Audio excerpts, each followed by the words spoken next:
Bonjour à vous, c'est toujours Leopoldo Rebellato de l'association Incontro fra i Popoli qui vous parle à l'intérieur du cours du sous-développement à l'épanouissement passant par le développement. On est à la leçon numéro 9, diététique, qui répond, pour ceux qui suivent les cours, même en papier, disons, électronique, à la questionnaire numéro 11. Je m'appuie beaucoup à mon livre Le bien-être au Sahel, que vous avez pratiquement connu déjà dans les leçons précédentes, parce que manger concerne tout le monde.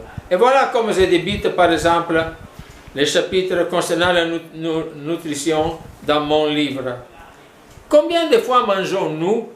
Les lions mangent une fois par semaine.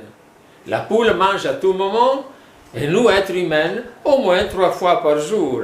Mais ce qui est important, c'est que, et j'ai trouvé cette mentalité encore diffusée en Afrique, nous ne bourrons jamais l'estomac de boules. Notre estomac n'est pas un sac à remplir au gonflement. Voilà l'introduction que j'ai faite justement pour parler de nourriture.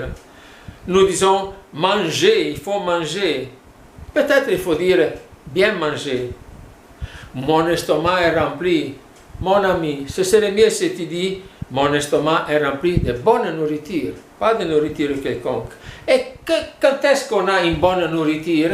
Quand il y a l'équilibre entre 3 types d'aliments. 3 types d'aliments tous les jours, tous les repas si possible. Aliments qui construisent le corps, aliments qui donnent l'énergie au corps, aliments qui protègent le corps. Aliments de construction sont les protéines. Les aliments qui ont des protéines, qui sont les céréales plus les légumineuses. Céréales plus les légumineuses. Vous savez qu'est-ce que ce sont les céréales? Le riz, le mil, millet, sorgho, maïs, etc. Blé. Les légumineuses sont ceux qui ont les gousses. Les petits pois, les haricots, les niébés, les pois de terre, les soja, etc. Seulement si mangés ensemble, on peut avoir les protéines. Et là, il y avait une question que je pose toujours et que j'ai posée. Pourquoi ils doivent être ensemble? Parce que les protéines sont comme un chapelet. Chapelet chrétien ou chapelet musulman, c'est la même chose, une graine après l'autre. Et il y a 24 acides aminés qui les constituent. Donc 8 sont fondamentaux. Si tu avales de la nourriture qui n'a pas les 8 acides aminés fondamentaux, tu ne peux pas construire, ton corps ne peut pas construire les autres qui manquent. Or, les céréales ont une partie de ces 8. Les légumineuses ont l'autre partie de ces 8. Mangés ensemble, les 8 acides aminés essentiels sont présents dans ton alimentation, et donc ton corps est capable de produire tous les 24 lettres de l'alphabet chimique pour construire les protéines. Mais les protéines se trouvent dans tous les animaux que tu manges, tous les dérivés des donc poissons, moussi, etc., etc. Et vaches, je ne me rappelle plus comment est-ce qu'on dit en Swahili. Et leurs dérivés, que c'est les laits, les fromages, l'œuf, etc. Voilà. Ça, ce sont les aliments qui forment le corps. Et donc, attention, les enfants, les femmes enceintes, les adolescents doivent abonder de ça. Nous, les vieux, bon, enfin, notre corps est déjà bien bâti suffisamment. Mais il faut l'énergie aussi, les glucides, les graisses, les carbohydrates. Où est-ce que tu les trouves? Dans les féculents. Qui signifie quoi? Les patates douces, les pommes de terre, l'igname, les tarots et choses similaires. Les céréales aussi en ont. Les céréales, on les trouve ici et là. Bien sûr, les céréales ont 10% environ de protéines, mais le reste sont glucides, carbohydrates. Donc, ils sont aussi présents. Les légumineuses aussi ont des protéines. Les soja arrivent à 32% de protéines. Mais le reste, c'est de l'amidon. Donc, ils sont ici. Bien sûr, les animaux et leurs dérivés ont aussi des glucides, des graisses, partout, disons. Et après, il y a ceux qui te protègent contre les microbes, contre les maladies, ceux qui te donnent de nouveau l'énergie après une maladie. Et là, ce sont les légumes, les fruits, les animaux et leurs dérivés. Mais les légumes et les fruits ne sont pas seulement de protection, mais permettent aussi à l'intestin de bien évoluer et de bien digérer, de bien fonctionner avec la péristase. c'est-à-dire le mouvement intérieur de l'intestin qui fait avancer notre nourriture et bien la digérer. Je ne sais pas si j'ai été clair. Détails plus avancés, quand je donne les cours à Ouvira au mois de janvier, là on peut approfondir davantage. Qu'est-ce que je veux dire? Attention que certains légumes peuvent être aussi mis ici dans les protéines. Par exemple, les sombes. Sombes avec arachide, par exemple, que c'est très bon à manger, c'est formidable. Les sombes à 7-8% de protéines. Donc la cultivation du manioc en fonction des feuilles, c'est fondamental pour votre alimentation. Mais il y a aussi les épinards, lenga-lenga, l'amarante. Autre détail encore. Bon, je peux avancer pour la dernière partie de la leçon parlant. Non, une petite chose sur les fruits. Je pose toujours la question, quand je tiens des cours, même dans certaines écoles en Afrique, je demande aux enfants, qui doit manger davantage les fruits? Ils disent, nous les enfants, on s'amuse, on va manger comme ça quand il y en a, etc. Les adultes méprisent, mais pourquoi? Les fruits sont fondamentaux pour prévenir les maladies chroniques, pour augmenter les défenses immunitaires, pour maintenir le poids du corps à un niveau correct, son hydratation aussi, pour améliorer la circulation du sang, pour aider aussi à l'élimination des déchets. Pourquoi alors l'adulte dit, bon, les fruits c'est chose pour les enfants? Attention, on parle de diététique.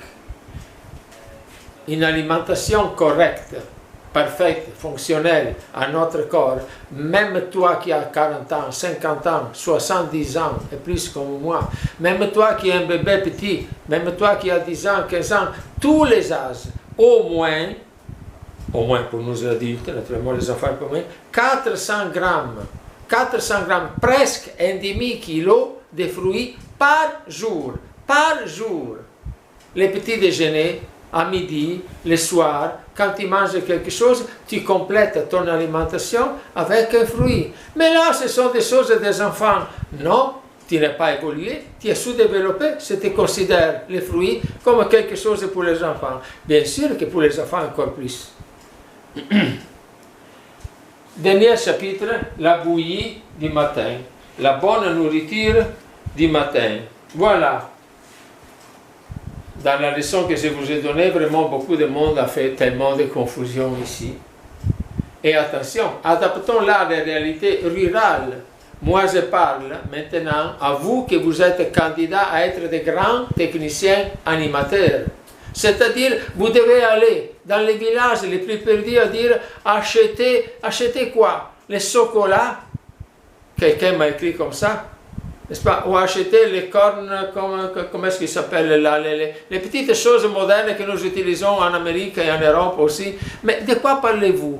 Une bonne maman chez vous, sans recourir au supermarché qui n'existe pas, ou au marché où on vend les choses déjà cuites de nouveau par le soleil, elle met 3 tasses de céréales. Céréales signifie quoi? Farine de blé, farine de maïs, farine de riz, farine de sorgho.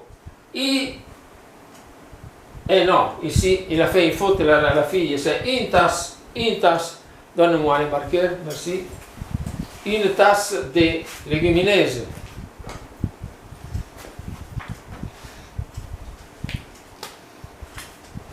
Une tasse de légumineuses.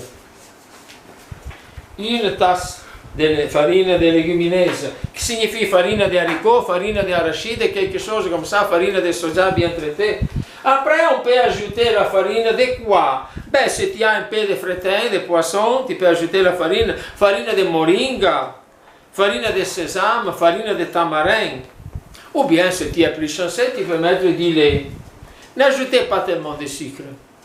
Parce que si l'enfant, parce que le sucre pur, le sucre monosaccharide ne fait pas du bien au corps. N'ajoutez pas tellement. Si l'enfant s'habitue au goût, il n'a pas besoin d'avoir le sucre là. Mais après, terminez avec un fruit.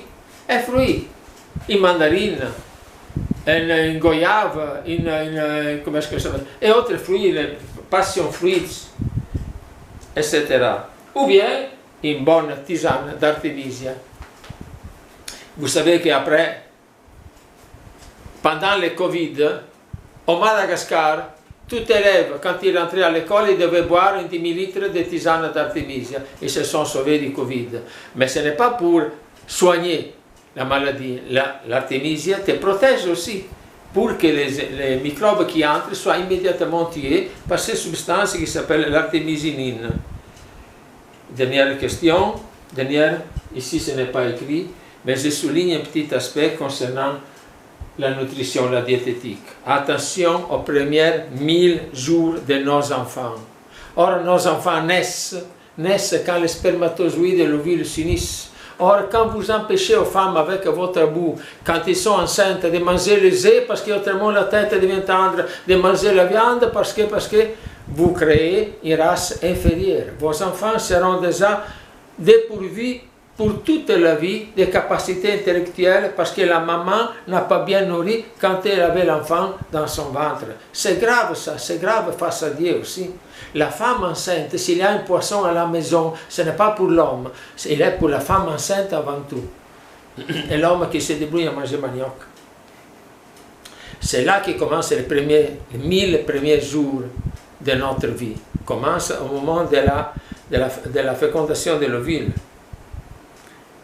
Toutes les 9 mois, plus les 2 premières années de la vie, si vous faites la somme, c'est vraiment 270 jours, plus 365, plus 365, ça sort 1000 jours. Une mauvaise alimentation, santé fragile pour toute la vie. Mon enfant tombe toujours malade. Mais comment est-ce que tu as nourri ton épouse quand elle était enceinte? Ça revient là, n'est-ce pas? Mon enfant ne réussit pas bien en mathématiques. Qu'est-ce que tu lui as donné à manger quand il avait 2 ans? Et il n'arrivait pas à mâcher bien les haricots et manger seulement la farine de manioc. Et comme ça, il est resté boaki, quoi sur le corps. N'est-ce pas? Voilà, vous. Attention, capacité cérébrale réduite, difficulté à apprendre à l'école, quotient intellectuel inférieur à cause du manque de nourriture pendant les 1000 premiers jours. Les cours s'appellent du sous-développement à l'épanouissement, passant par le développement.